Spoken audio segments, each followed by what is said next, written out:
Welcome into the most electrifying podcast in sports betting entertainment. My name is Grant Mitchell. I'm a certified G and a bona fide stud, and you can't teach that. And this right here, this is not Tanner Kern, because Tanner Kern is somewhere about 15,000 miles up in the sky, cruising his way home on a red eye from San Diego, California. And you can't teach that. Moment of silence for the fallen Tanner Kern. Hopefully he doesn't fall. He's just fallen in this episode.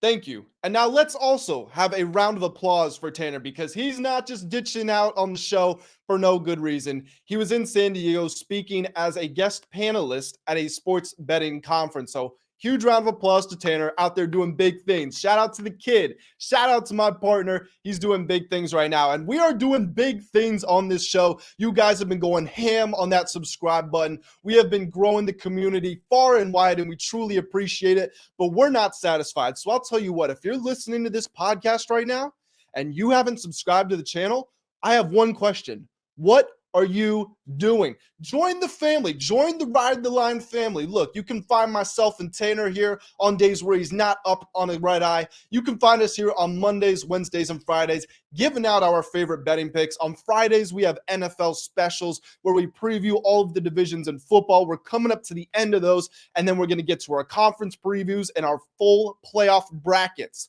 And after that, I'm sure we're going to talk about MVP, Offensive Player of the Year, Defensive Player of the Year, rookies to watch out for, teams to fade, teams to bet on, underdogs, everything you could possibly imagine, you are going to find it here. And intermingled with all of that, you're going to find some winning betting picks. Tanner is 11-7 so far in his MLB picks. Last time I did simple math, that meant he was in the money. I was 3-0 on Wednesday's show. We are giving you winning picks time after time after time again. All we ask you to do is hit that subscribe button. One more time, just one little click of the subscribe button. Might seem very insignificant to you, but it helps a lot to us, and it means even more to us. So thank you all for tuning into this video. And without further ado, let's get into the meat of today's episode, because we, and I would say we, Tanner's here in spirit. It's just me on the microphone today, as you can tell.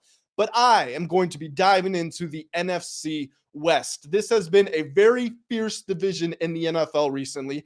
Obviously, it's been dominated by the San Francisco 49ers over the past couple of years, which is why, if you look at the sports books, they are a minus 165 favorite to win the division. Their over-under is set at 10.5 wins. These odds are courtesy of FanDuel Sportsbook. Right now, FanDuel is running a promotion where you can get up to $1,000 in bonus bets back if your first bet misses. They call it a no-sweat first bet, a $1,000. I want to re-emphasize that, a $1,000 no-sweat first bet. If you want to enroll in that opportunity, go over to WSN.com, the World Sports Network, find yourself a FanDuel promo code. You sign up with that, you instantly unlock the opportunity to get those $1,000 worth of bonus bets. That's something you don't want to miss out on. Imagine starting your betting career with a free $1,000 in prizes. Want to make that very clear. That would be pretty awesome. So go ahead, take that promotion if you so choose to.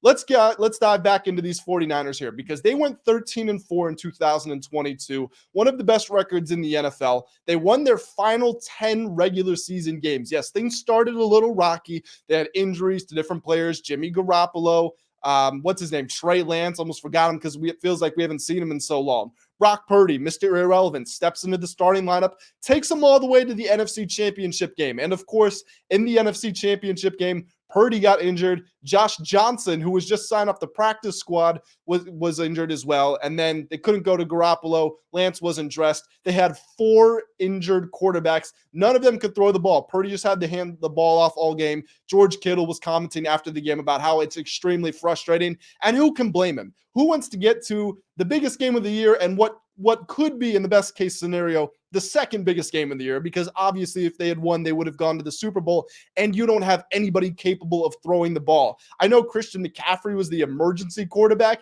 and yeah, he threw a touchdown earlier in the year, but come on, that was never going to happen. Potentially, the San Francisco 49ers would have made the Super Bowl, obviously, if Purdy was healthy. They certainly looked like one of the best teams in the NFL. I feel like the Eagles were almost in more of a prove-it stage. Even though the Eagles, I believe, were favored, they were still in more of a prove-it stage than the Niners were, because the Niners, believe it or not, they've made it to the championship game in 3 of the last 4 seasons. And, of course, they made the Super Bowl a couple of times in there as well. So Very good team. I almost think of them as like the Miami Heat in the NBA. You know what you're going to get out of them. They got a good culture. They play good defense. They achieve a lot of playoff success no matter what's going on over there. So just a very solid franchise that John Lynch and Mike Shanahan and those guys are all running out there. The Niners gave up the fewest points in the league last year. We know their offense was prolific despite not having a big-name quarterback, but it's the defense that is the calling card. It's the anchor of this team. They have a first-team All-Pro in every position group aside from quarterback, one of those being Nick Bosa, the reigning defensive player of the year, a truly dominating year from Bosa. It looked like Micah Parsons was going to win the award. Bosa not comes out of nowhere, but makes a huge comeback from an odds perspective, ultimately steals the award and does so convincingly. Like, he deserved it. He absolutely deserved to win the DPOY. You can no longer argue about that. The 49ers also, the rich get richer. They signed Javon Hargrave, a standout defensive tackle from the Eagles. That's a big deal. Not only did you strengthen what was already a strength, but you weakened a strength from your top rival. At least that's who it was last season. It was the team that knocked you out and was able to advance to the Super Bowl. Now, of course, they've got Jordan Davis. They've got Jalen Carter. Maybe they're going to be just fine without him, but we're not talking about the Eagles. We've already gone over them. The Niners have won double-digit games in 3 of the last 4 seasons, those same 3 of the 4 that they did make it to the championship game, of course. I obviously am going to be taking the 49ers to win this division. It's hard for me to see a world in which there's no world, let me make that clear, there's no world in which they don't finish in the top 2, and for them not to win this division would just be a travesty. If they can win with a carousel of quarterbacks, just imagine if Purdy or Lance, whoever it is, just imagine if somebody steps up and gives them consistent, good quarterback play. And I know Purdy wasn't bad last year, but he stepped into such a favorable position that it was almost impossible for him to fail. I'm really interested to see what happens when somebody that has a true mastery of the pocket and the feel of the game, when they get in there. It's going to be really interesting to watch, and it might just be the start of the 49ers dynasty, because we got one of those going on right now. I'm talking about those Kansas City Chiefs over there. If the Niners get a great quarterback, they're right there with the Chiefs. The team that is second in odds in the NFC West, the Seattle Seahawks, they are plus 200. So you bet $1, you'd profit 2 if they do win the division. Their over-under is set at 8.5 wins. They did go over last year. They went 9-8, but that was very against the grain. Those exceeded expectations. They exceeded expectations, I should say. Obviously, they brought back Geno Smith, comeback player of the year.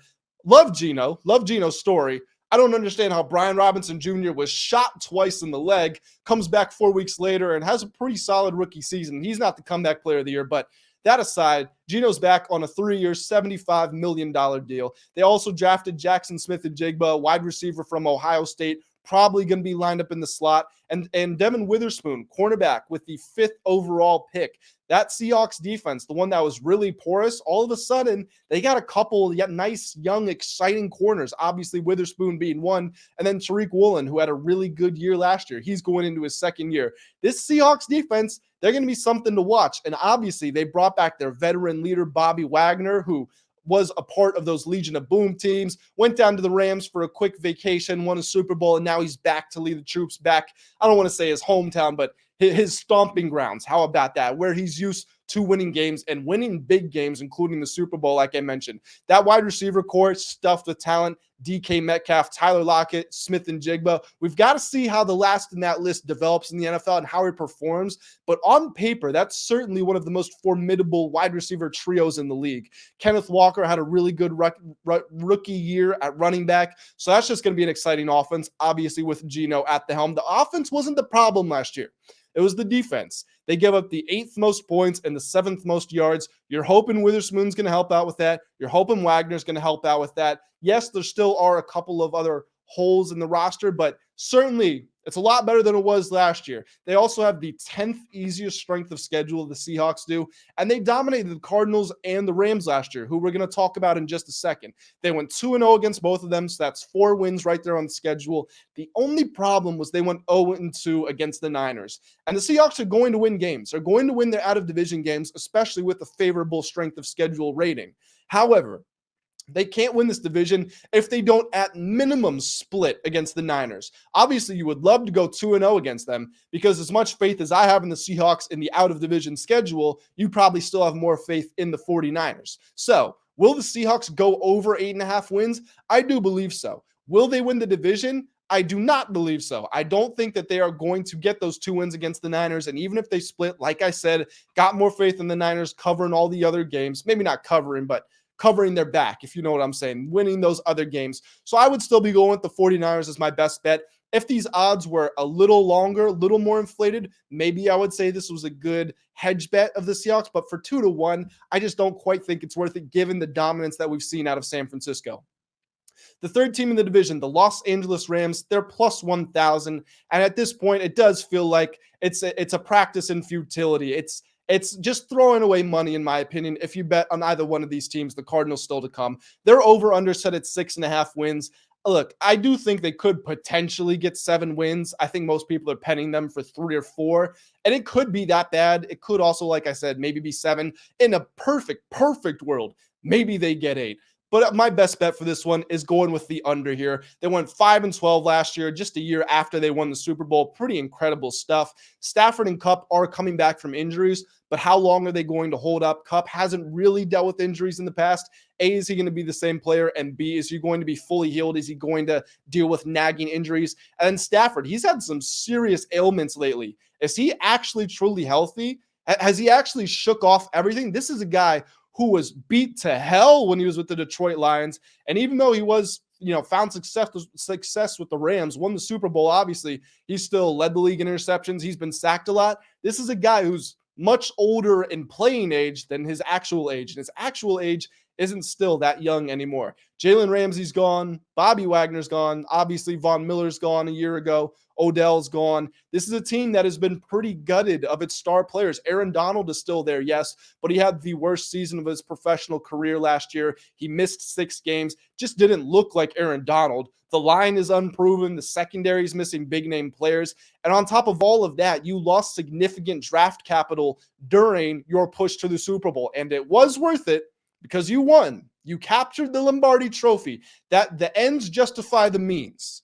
But it's still going to hurt for the next few years, next half decade, potentially even longer, as they search to find a stabilization, find some more franchise cornerstone pieces, and get themselves back to a place of contention. Right now, they are not in that. I'm going with the under of 6.5, and obviously, I'm not betting them to win the division.